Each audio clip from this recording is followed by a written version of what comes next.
Hey everybody, Kimberly here, and I was super excited to get my grubby little paws all over Idavoll. I think Nidavellir is a fantastic game. I love it so much. I've got my Thingvellir expansion, but this video is all about what Idavoll offers and is it worth your time?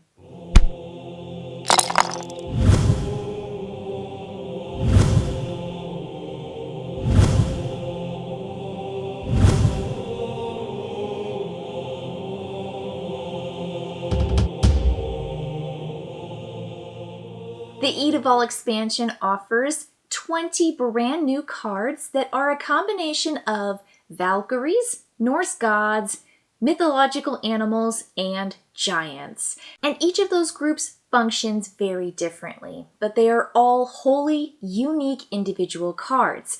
Now, how does the Idavoll expansion fold into or incorporate into Nidavellir? Well, here's what happens. It will make the game one turn longer.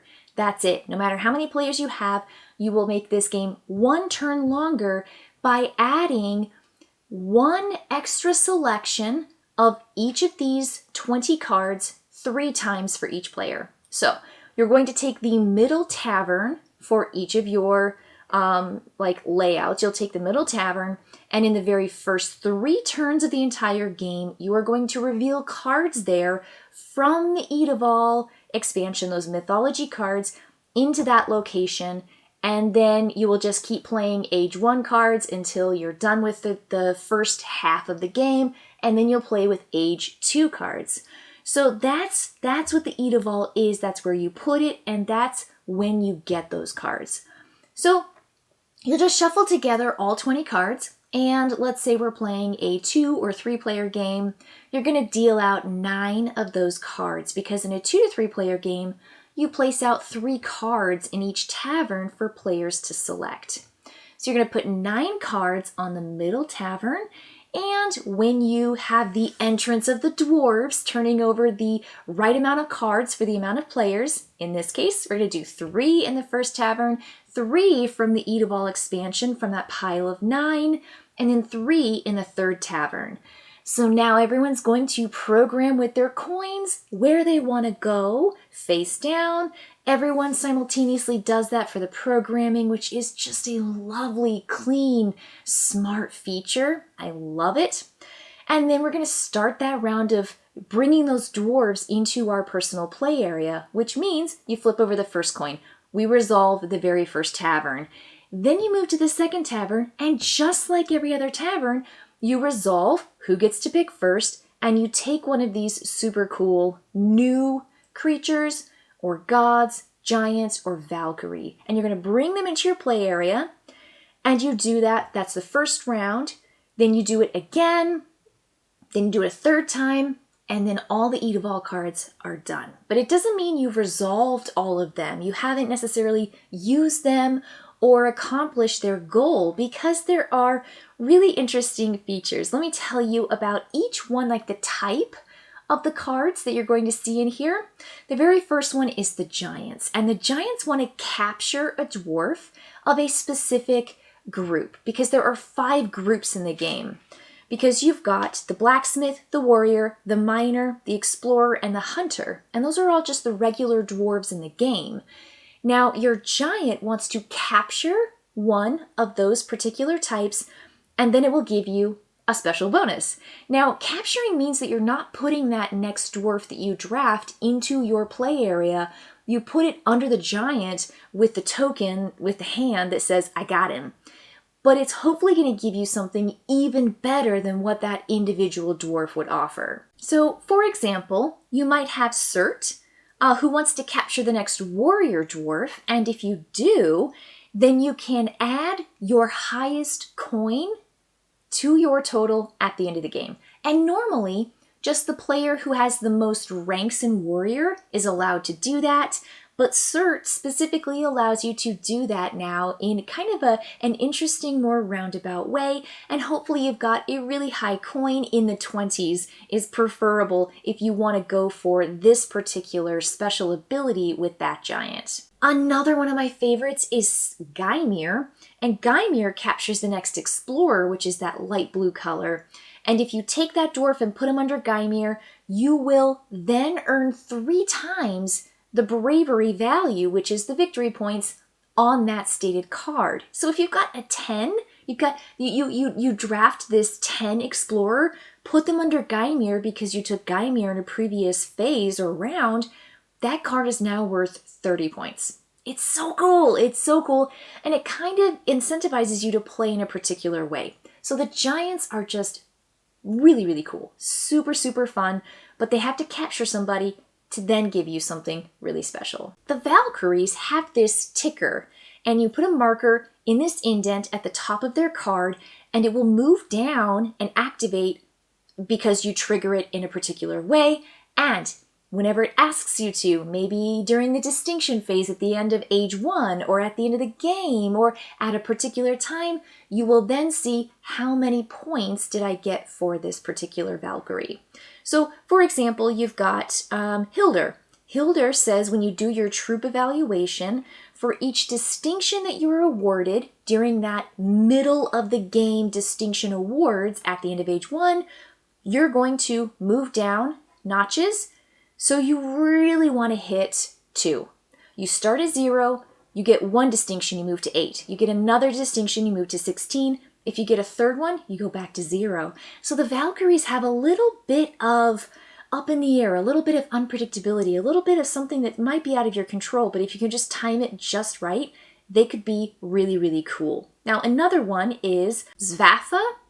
She says that when you better your coins, when you trade or transform a coin, you move it down the track, and that's one where you want to go move it once for 4, move it twice for 8, and move it 3 for 16, and you want to get that. You want to at least trade your coin 3 times to get that particular bonus. And so the Valkyries have a track, their numbers are all different, and they tell you when to move them and when to score them. The mythological animals are all one of each of the types of dwarves, so they are color-coded or class-based, and you get to add them directly into your ranks. And so it's just really, really cool because you say, oh, I got Durathor, and you add Durathor into your hunter rank, which acts as 1 rank, but it also has a special ability.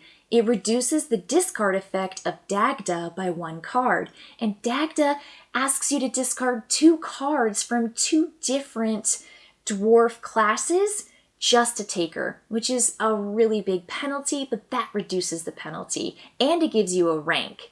Harelseveg, which is purple, asks you to take the special card of Gullenbursty in addition to giving you a blacksmith rank. And Gullenbursty says, put me on any of the 5 and I act as 1 more rank.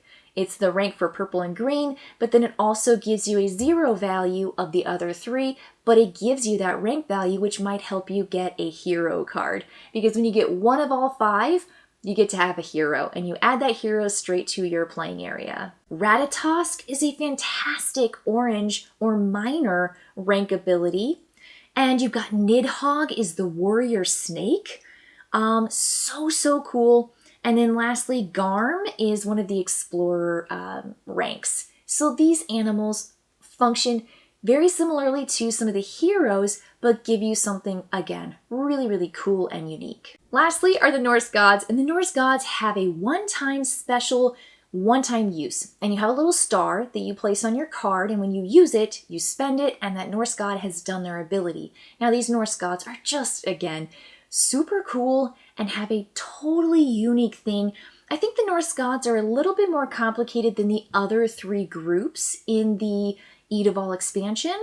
And so you might have to play with them and really understand them before you kind of get what they do. But they do one special thing, and they also could add victory points or bravery value at the end of the game. So make sure you take a look at their tags. They don't get added to your play area. They get added to essentially the left of your board, and they sit there until you use them. And they give you kind of break 'em rules kinds of things or opportunities. Odin says that at the end of your turn, you can put one of your neutral heroes back in the reserve and recruit another neutral hero instead and apply the brand new effect of that neutral hero. Great Great exchange. Super, super cool.